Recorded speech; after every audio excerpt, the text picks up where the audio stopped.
Hello and welcome to another update video about Solana. Solana, I think, is still on track to deliver one higher high at least, and that's the condition as long as we're staying here. First of all, to make this pattern work here, the smaller degree pattern, the triangle pattern, Elliott wave triangle, barrier triangle, to make that work, we need to stay above the 22.30 level. $22.30.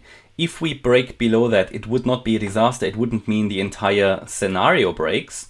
It would purely mean that we have another chance to find support in this wave 4 support area. And this could then be some kind of a larger ABC structure, complex correction. There are various possibilities and we're breaking down here, but we just purely reset the wave 4 a little bit lower. At the moment, I don't have any clear evidence that wave 5 has started to the upside, but it should not. I mean, if this really is the count, it should start soon, because if we can just, we can sort of, and it's a bit, the upper trend line is a bit made up, to be honest, but as you can see, we're sort of, you still see it, that we are getting, and you could even call it an ascending triangle here, that's clearer a little bit, that we're coiling up here for something, okay? Now, if this is now the right Elliott wave count, it's certainly a valid one, but if this is the correct one, we'll see.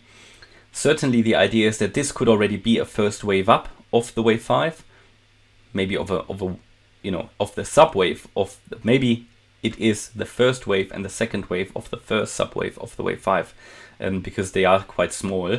But yeah, this could be a small 1-2 setup, and if we now break above the 24.22 level, that would be additional indication that we are moving higher, and then you have a confirmed breakout above $25 basically, as soon as we break above waves B and D. So that will be interesting. It suggests here ascending triangle, maybe with a couple of fakeouts here. That's certainly a possibility. There is certainly a way to construct this as some kind of an ascending wedge as well, which would rather be a bit bearish. That's why with these patterns we always need to wait, ideally, for the breakout to get clarity.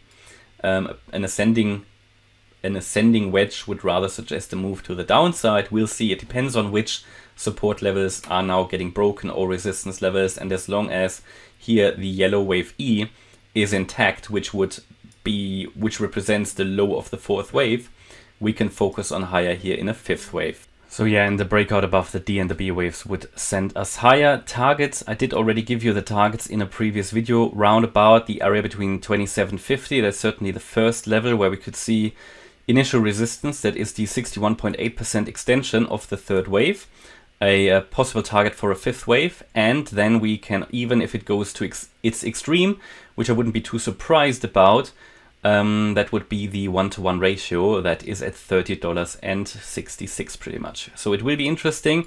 It's getting interesting. We're coiling up here for something. It will probably quite ideally later, maybe when the stock market opens, a bit of an exciting day. We'll see. We should shortly see some kind of an impulsive move here. Alright, that's my update about Solana. I hope you liked the update. If you did, please hit the like button, leave a comment and subscribe. And if you really like the content, then please check out the channel membership. Thanks a lot for watching. Bye-bye.